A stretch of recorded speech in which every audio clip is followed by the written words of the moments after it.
Dai Hao mengangguk, ya, ini kita. Meskipun kultivasi aku bukan yang terbaik di militer, aku pribadi akan mengirim kamu ke udara untuk menjaga hal-hal rahasia. Jangan khawatir. Aku memiliki alat jiwa tipe terbang kelas 7 untuk membantu aku. Seharusnya tidak masalah bagiku untuk mengirimmu 5.000 meter ke udara. Namun, aku adalah marshal dari 3 tentara. Setelah aku mengirim kamu ke langit, aku harus kembali untuk memimpin pasukan aku. Aku akan memerintahkan Legiun Insinyur Jiwa untuk menyerang sekitar 1 jam. Kamu harus menyelesaikan misi kamu dalam kerangka waktu ini. Itu masih saran yang sama. Keselamatan pertama. Selama kamu bisa kembali dengan selamat, kamu sudah melakukan bagianmu. Baik. Setelah Huo Yuhao setuju, dia diam-diam berjalan ke kursi di dekatnya dan duduk, menunggu waktu yang akan datang. Harimau putih berjalan keluar dari tenda dan menyaksikan Legiun Insinyur Jiwa dikerahkan. Senyum ceria muncul di sisi bibir Huo Yuhao. Kirim aku secara pribadi ke langit? Itu bukan ide yang buruk. Jika itu masalahnya, efeknya akan jauh lebih baik dari yang diharapkan. Apakah itu hidup atau mati? Rencana malam ini tampaknya menjadi lebih sempurna. Tang Wutong terus menonton Huo Yuhao dan berhasil melihat senyumnya. Ketika dia melihat senyumnya, hatinya bergetar. Apa yang dipikirkan orang ini? Bagaimana dia masih bisa tersenyum pada saat seperti itu? Senyumnya begitu. 15 menit segera berlalu. Dai Luoli bergegas masuk dari luar. Semua orang, Marshal telah memerintahkan kamu untuk bersiap-siap. Semua orang dari Akademi Shrek berdiri dan berjalan keluar dari tenda. Dai Luoli sengaja menunda dirinya sendiri dan menunggu Huo Yuhao sebelum berjalan keluar dari tenda bersamanya. Dia berbisik, kakak laki-laki, apa yang kamu lakukan? Apa yang akan kamu lakukan malam ini? Huo Yuhao merasa hangat ketika dia mendengar Dai Luoli memanggilnya, kakak laki-laki. Dia menepuk pundaknya dan menjawab, tidak ada. Jangan khawatir, semuanya akan baik-baik saja. Dai Luoli memutar bibirnya. Kakak, jangan masuk ke bahaya. Aku masih berharap bahwa kamu akan kembali dan terus membimbing aku. Sudah terlalu banyak hal terjadi selama beberapa hari terakhir ini. Aku tidak punya waktu untuk mencari kamu. Ketika kamu kembali, aku akan menemukan kamu, dan kamu dapat terus mengajari aku. Setelah itu, kamu juga harus memberitahu aku mengapa kamu pergi begitu tiba-tiba hari itu. Setelah kamu pergi, kamu tidak tahu betapa cemasnya aku. Aku masih berpikir bahwa kekaisaran matahari bulan. Huo Yuhao terkekeh dan menjawab, mengapa kamu tidak percaya pada aku sama sekali? Dai Luoli menjawab, bukan itu. Hanya saja musuh kita terlalu kuat. Huo Yuhao menjawab, Luoli, ingat sesuatu. Tidak ada yang mustahil di dunia ini. Dai Luoli tertegun sejenak, sebelum mengangguk dengan tegas. Dia telah belajar banyak hal tentang Huo Yuhao dari Su Jiujiu dan Dai Yueheng selama beberapa hari terakhir. Iya. Tidak ada yang mustahil di dunia ini. Kakak laki-lakinya adalah bukti hebat dari pernyataan itu. Ketika kakak laki-lakinya hanya memiliki 2 cincin, ia berkompetisi di turnamen duel Master Jiwa Akademi Mahasiswi Mahkota Lanjutan dengan seniornya dari halaman dalam. Dia bahkan membalikan meja pada menit terakhir, dan menjaga kejayaan Akademi Shrek. Meskipun Dai Yueheng sudah menjadi kaisar jiwa saat itu, dia tidak bisa membantu tetapi memuji Huo Yuhao ketika dia berbicara tentang dia. Itu 6 tahun yang lalu. Huo Yuhao adalah guru jiwa 2 cincin 6 tahun lalu, sementara Dai Yueheng adalah kaisar jiwa 6 cincin. Sekarang, 6 tahun kemudian, Dai Yueheng sudah menjadi sage jiwa.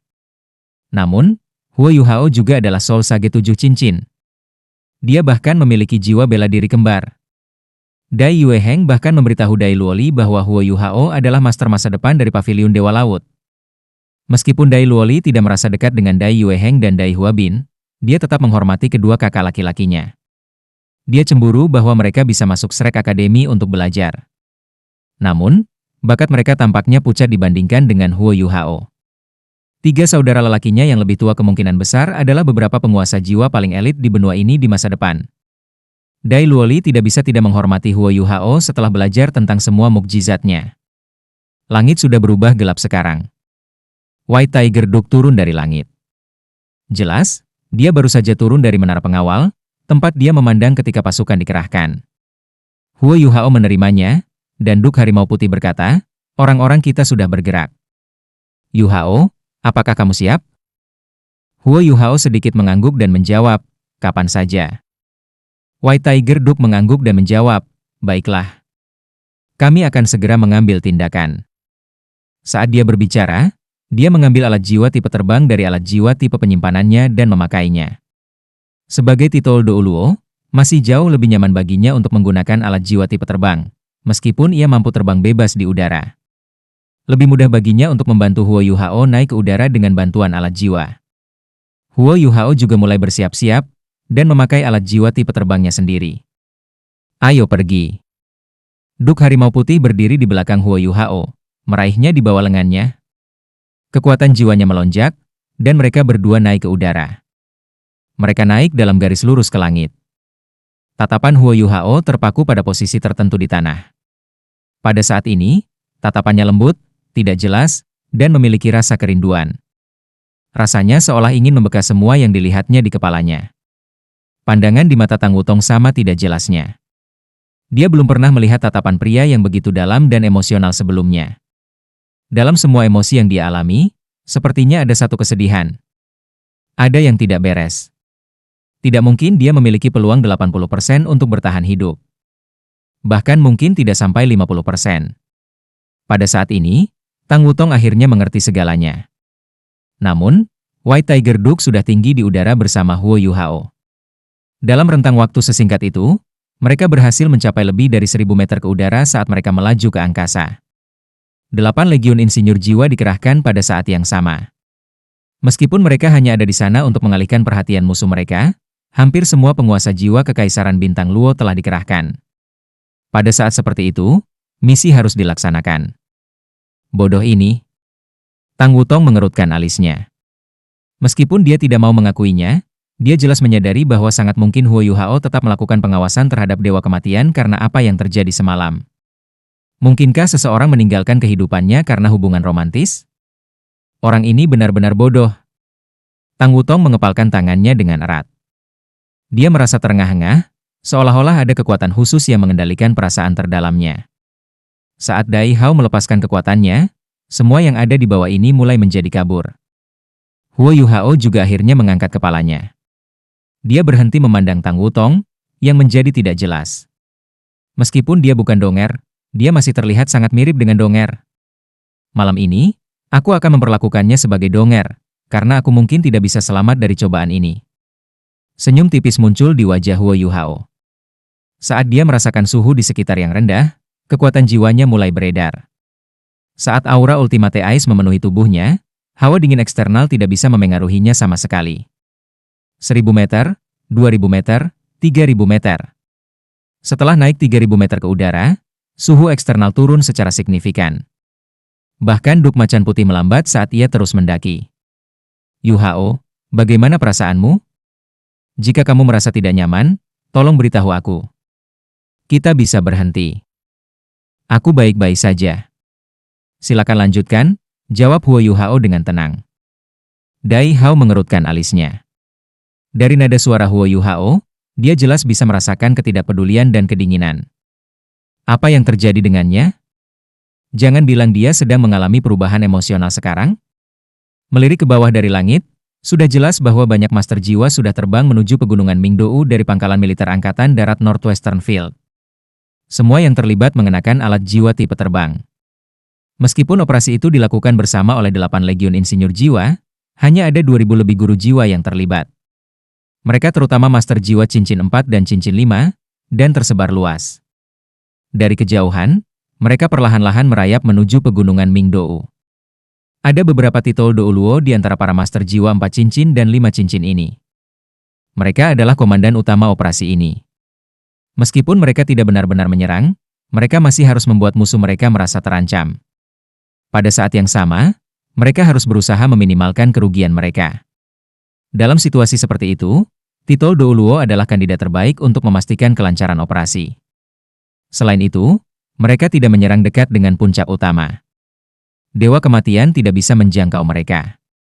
Tentu saja, masih ada alat jiwa mengerikan lainnya yang dimiliki Kekaisaran Sun Moon, yang tersembunyi di pegunungan. Tanpa kecerdasan yang akurat, tidak mungkin menjelajah lebih dalam. Kekaisaran Sunmoon mengintimidasi Kekaisaran Luostar karena kurangnya kemampuan pengawasan. Sulit untuk mengatakan berapa banyak alat jiwa yang mereka tanam di pegunungan Mingdou. Bagaimanapun, Kekaisaran Luostar tidak memiliki kecerdasan yang kredibel. Pada 4000 meter, suhu sudah turun jauh di bawah nol, dan itu bahkan semakin turun. Setiap beberapa ratus meter ke atas, suhunya turun 5 hingga 6 derajat lagi. Setelah 5000 meter, suhu di bawah negatif 100 derajat Celcius. Secara harfiah tidak ada organisme biologis yang mampu bertahan pada ketinggian seperti itu. Itu juga mengapa alat jiwa pengintai udara ketinggian tinggi tidak dapat berkembang lebih lanjut. White Tiger Duck menguras banyak kekuatan jiwanya. Karena Huo Yuhao dekat dengan tubuh Duk Harimau Putih, dia bisa dengan jelas merasakan kekuatan ledakan dan kekuatan jiwa yang sangat besar darinya. Ini adalah undulasi kekuatan jiwa dari gelar Douluo. Mereka kuat dan terkonsolidasi. Jika jiwa bela dirinya tidak mengikuti mata roh ibunya, dia mungkin memiliki macan putih juga. Selain itu, takdirnya mungkin sangat berbeda. Itu adalah ayahnya. Ini adalah ayahnya di belakangnya. Secara alami, Dai Hao tidak tahu tentang perubahan emosional rumit Huo Yuhao saat dia naik ke langit. Dia hanya merasakan lapisan kekuatan jiwa yang tampaknya ada di sana, namun sepertinya tidak ada di Huo Yuhao. Sirkulasi Qi di tubuhnya juga sangat lembut. Di bawah suhu yang begitu rendah, Huo Yuhao kurang terkuras darinya. Tidak heran dia adalah murid top, dan seseorang yang memiliki Ultimate Ice. 4500 meter. Dai Hao juga merasa sedikit berat sekarang. Dia membawa seseorang, dan harus terus mendaki. Pada saat yang sama, ia harus menahan suhu rendah dan udara yang menipis. Ada juga kekurangan kekuatan elemen di ketinggian seperti itu. Secara praktis mustahil bagi seorang guru jiwa untuk mengisi kembali dirinya. Bahkan jika teknik botol susu sudah maju, itu tidak sangat membantu untuk title Douluo di levelnya. Botol susu terbaik hanya kelas 7. Saat ini, tidak ada botol susu kelas 8 yang dikembangkan untuk Douluo berjudul untuk digunakan. Persyaratan kekuatan jiwa untuk botol susu kelas 8 terlalu tinggi. Tidak ada bahan yang saat ini dapat mendukung persyaratan ini, meninggalkan kelas 7 batas. Lebih lanjut, Douluo berjudul bisa pulih lebih cepat dengan menyerap energi asal daripada menggunakan botol susu kelas 7. Jadi Douluo berjudul sejati tidak bisa menggunakan botol susu untuk mengisi ulang dirinya. Botol susu tidak berguna bagi mereka. Mereka berada di ketinggian 400-800 meter sekarang. Kecepatan terbang Dai Hao sudah sangat lambat. Pada ketinggian seperti itu sebenarnya jauh lebih terang daripada di tanah. Bintang-bintang menyilaukan di tengah udara yang begitu tipis. Bintik-bintik cahaya bintang memenuhi langit, dan jatuh pada Dai Hao dan Huo Yuhao. Tidak ada tanda-tanda organisme hidup di sekitar mereka. Pada suhu serendah itu dan di tengah udara yang begitu tipis, tidak ada satu hal pun yang dapat bertahan. Antara 4800 meter dan 4900 meter, Dai Hao menggunakan 1 menit untuk naik. Selain itu, kecepatannya terus melambat. Hei! Huo Yuhao mendengar teriakan di belakangnya. Setelah itu, dia merasa tubuhnya lebih ringan. Tangan Dai Hao telah menghilang, dan ledakan kekuatan jiwa yang kuat datang dari belakangnya. Huo Yuhao tanpa sadar menundukkan kepalanya dan melihat bahwa Duk Harimau Putih telah berubah menjadi harimau putih besar. Dia telah mengangkat Huo Yuhao dan membiarkannya duduk di atasnya. Ini. Saat dia duduk di punggung White Tiger besar, Dai Hao bangkit lebih cepat dan lebih cepat. Hanya dalam beberapa napas, dia berhasil melonjak melebihi 5000 meter, dan melonjak lebih jauh. Jiwa bela diri tubuh sejati, Harimau Putih. Transformasi Vajra Macan Putih dan transformasi Devil God Macan Putih keduanya dilepaskan. Saat ini, Duk Macan Putih telah meningkatkan kultivasinya ke kondisi terkuatnya untuk mengirim Huo Yuhao lebih jauh ke udara. Orang lain sudah mengambil risiko yang sangat besar. Bagaimana mungkin dia tidak memberikan semua? Namun, Dai Hao tidak tahu bahwa Huo Yuhao sangat bertentangan sekarang. Ketika ia masih muda, Huo Yuhao tinggal di rumah adipati bersama ibunya dan para pelayan. Pelayan White Tiger Duck juga punya anak, dan dia akan selalu menyaksikan ketika mereka dibawa oleh ayah mereka. Terlihat sangat bahagia. Ketika itu terjadi, dia akan selalu bertanya kepada ibunya di mana ayahnya berada. Kapan aku bisa digendong oleh ayah aku, sama seperti mereka? Setiap kali, ibunya akan selalu memberitahunya bahwa itu akan terjadi di masa depan, dan bahwa ayahnya sangat sibuk. Dia telah menunggu selama 20 tahun, begitu saja. Huo Yuhao tidak berharap akan dibawa oleh ayahnya dalam hidup ini. Dia sudah merobek-robek. Tidak peduli seberapa besar dia membenci Dai Hao, dia sekarang sangat memahami bahwa dia benar telah menyelamatkan Dai Hao 2 kali. Langit malam yang tenang sangat dingin. Namun, hanya ada kehangatan yang datang dari bulu White Tiger Duck. Aku akhirnya bisa dibawa oleh ayah aku. Cinta seorang ibu tidak terbatas. Bagaimana dengan cinta seorang ayah? Cinta seorang ayah selalu dalam. Mungkin seorang ayah tidak pandai mengekspresikan dirinya, tetapi tidak ada keraguan bahwa cinta seorang ayah sebanding dengan cinta seorang ibu. Seorang ayah berlarian keluar untuk menghidupi keluarganya. Mungkin dia kurang peduli, tetapi bagaimana akan ada keluarga yang hangat tanpa ayah yang mendukungnya?